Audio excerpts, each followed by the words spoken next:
Hola a todos, yo soy Leonora Castaño y este es el cuarto de atrás.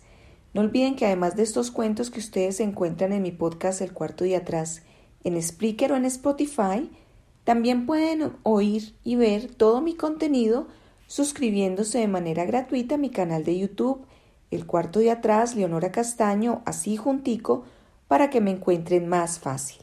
En el cuarto de atrás, cada semana invitamos a un escritor y leemos 2 de sus cuentos, ensayos, crónicas, escritos distintos, uno en el podcast y otro en el video para que podamos conocer un poco más de la obra del autor invitado. Esta semana invitamos a Djuna Barnes. Djuna Barnes es una escritora estadounidense nacida en 1892 que yo tuve oportunidad de conocer cuando estaba en la universidad porque uno de mis profesores la tenía como una de las mejores escritoras para él.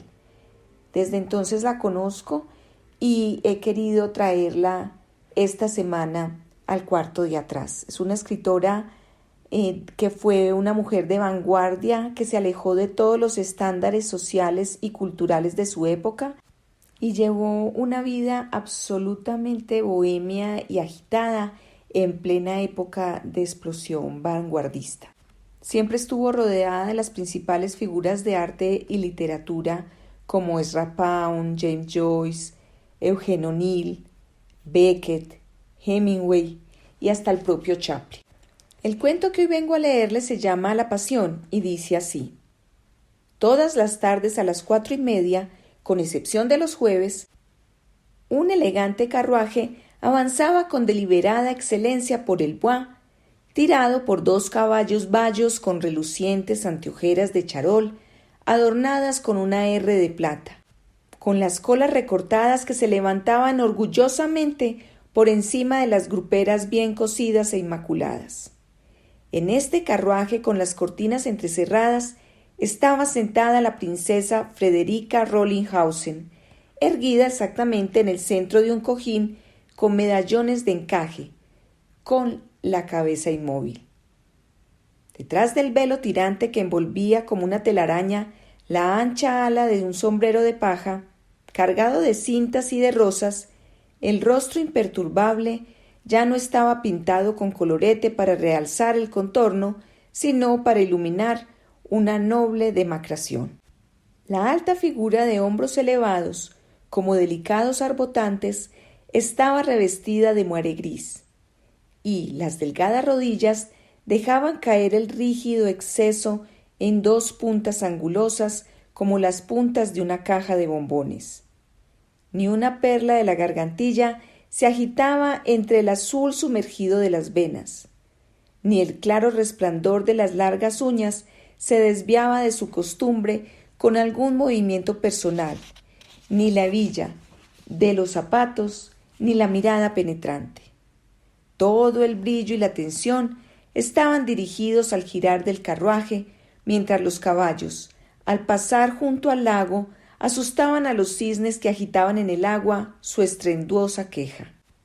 Los paseantes bajo los árboles, cuando el carruaje permitía dirigir la mirada hacia ellos, parecían diminutos y atrapados, ya que los grandes troncos de los árboles sin ramas dibujaban sombras rectas como barras. Así avanzaba a lo largo del día esa caja perfumada.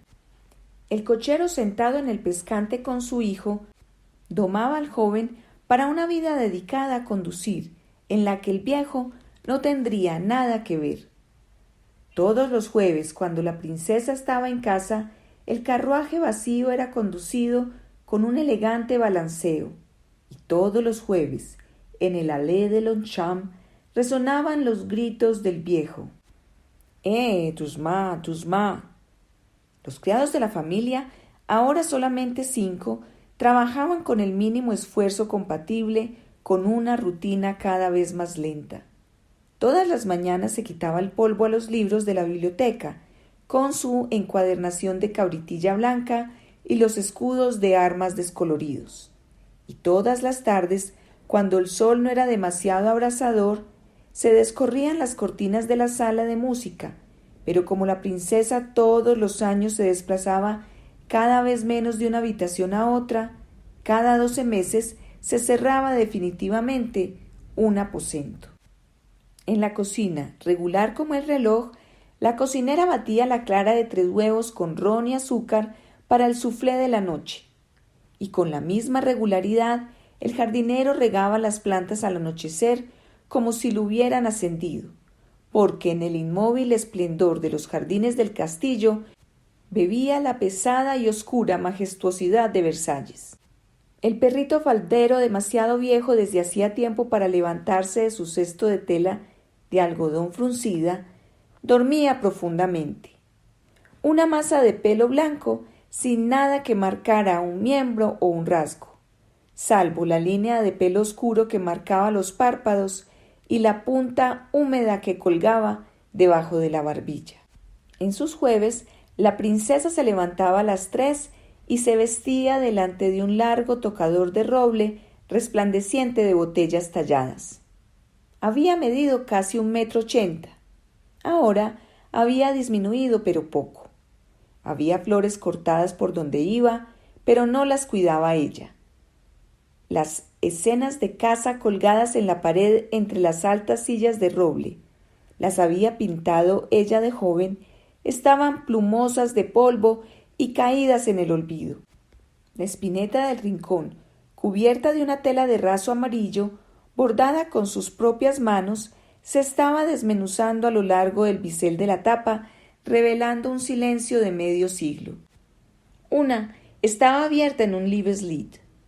El único objeto que había conocido un uso reciente era el candelabro, con las velas medio consumidas en sus pinchos, porque la princesa leía hasta muy entrada la noche.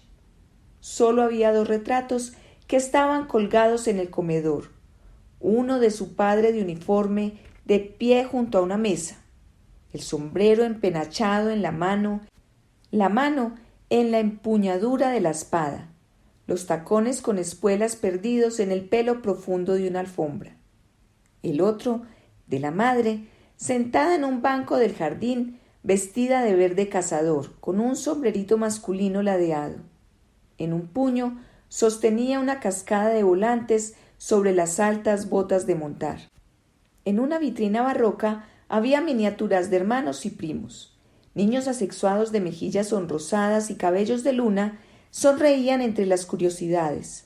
Abanicos, monedas, sellos, fuentes de porcelana, esmaltadas con águilas y, incongruentemente, una estatuilla de una dama mirándose los senos incoloros a través del velo de su camisón. A veces llovía. Las gotas salpicaban las largas puertaventanas. El reflejo se enfurecía en los espejos. A veces el sol golpeaba un cristal que a su vez lanzaba al techo una fría ala de fuego. En pocas palabras, la princesa era muy vieja. Ahora bien, se dice que los viejos no pueden acercarse a la tumba sin temerosa aprensión o sin un rito religioso. La princesa sí. Estaba en manos de una gran decrepitud. Estaba shesh, pero vivía de la última supuración de su voluntad. A veces, no muchas, pero a veces, reía con aspereza de algo recordado inoportunamente. Y la risa de una anciana resulta incómoda porque es inclemente y aislada. En ocasiones, alzándose los lentes en el momento de intransigencia, sorprendentemente tenía un aire de galant, de bon vivant, pero había un baño de azul en su carne que delataba la aceptación de la mortalidad. Nunca hablaba del espíritu. De vez en cuando iban a verla 2 tías herrumbrosas en compañía de vacilantes acompañantes, igualmente paralíticos y maltrechos, que sin embargo conseguían recuperar objetos caídos, lentes extraviados y migas de pastel, inclinándose y enderezándose pacientemente mientras los relojes de bolsillo de la pechera les bailaban en sus ganchos de plata. A veces su único sobrino, un tunante no demasiado infantil en sus talentos, insolente e indulgente con sus propios defectos, llegaba a la casa, tras dejar al caballo en la cuadra, caminando con las piernas muy separadas, golpeándose las polainas con el mango del látigo, contoneándose a lo largo de la habitación, prometiendo una devoción inmarcesible, ofreciendo con el brazo extendido una robusta cinia. Luego, desplomándose en una silla con la indiferencia heredada en cortesanos, fémures y peronés, en huesos sin trabas y en plusvalías inmerecidas, bebía a sorbos el té de la frágil taza y, mordiendo anchas medialunas en el delgado pan con mantequilla, contemplaba los campos con ojo frío y calculador. Y cuando la princesa salía de la habitación, él ni siquiera se daba cuenta. Kurt Anders, un oficial polaco de algún regimiento vagamente recordado, que casi nunca parecía de uniforme, era el visitante más asiduo. Durante 30 años se presentaba una vez al mes, el segundo jueves, bebiendo delicadamente de la misma porcelana como si no fuese un gigante, bien encorsetado y de busto fornido. 2 largos pliegues se extendían desde la larga nariz aguileña, bajo la cual la boca, demasiado pequeña y aplastada para sus dientes anchos, perseguía la taza. Hablaba con un fuerte acento. Era viudo. Coleccionaba vajillas de plata y primeras ediciones, armas de fuego y sellos. También era un apasionado del siglo XVII. Llevaba guantes de color castaño rojizo que cuando se los quitaba de un solo golpe esparcían por la habitación un tenue perfume de violeta. Tenía el porte de alguien que ha instigado el libertinaje, el aire de haberlo probado todo, pero si bien elegante en cuanto a su persona, había algo propio de la letrina. A veces llegaba un poco temprano y se dirigía a las cuadras donde los 2 bayos, los únicos caballos que quedaban, piafaban y se los almohazaba, y donde un simpático alboroto de perras sobrecargadas de los cachorros de la estación gañían y trataban de morderse agitando las colas. Anders se inclinaba para acariciarles el hocico, tirando de los collares de cuero, deteniéndose el tiempo necesario para que se les equilibraran las colas. Este hombre, cuya historia se decía que había sido al mismo tiempo eblouissante y oscura, y que según se murmuraba, sin duda alguna había decepcionado a la familia en su juventud, evidentemente era una figura de escándalo. Había sido demasiado aficionado al demi-monde. Había gozado de la favorita de cualquier gran hombre. Le gustaba todos aquellos a quienes había que perdonar algo. Había frecuentado a un preferido de la academia, vástago de la casa de Valois, aquel a quien llamaban l'infidèle, o por lo menos eso decía él, el cual, aunque apasionadamente moderno, no podía mantenerse alejado de un museo o figura de cera, especialmente las secciones protegidas con cordones donde se guardaban las carrozas reales o las camas ahora históricamente a salvo de los reyes perdidos. La verdad, a Anders le gustaba la maniobra, el salto perfeccionado, la jugada acertada y un clima general razonable. Imponente, de estómago elevado, con guantes y botines, paseaba por el Luxemburgo, mirando las hojas que caían sobre las estatuas de las reinas muertas, los barcos de juguete en el estanque, los lazos bamboleándose en los traseros de las niñas, la gente sentada sin decir nada. ¿Y si alguien un día va a gozar del paraíso?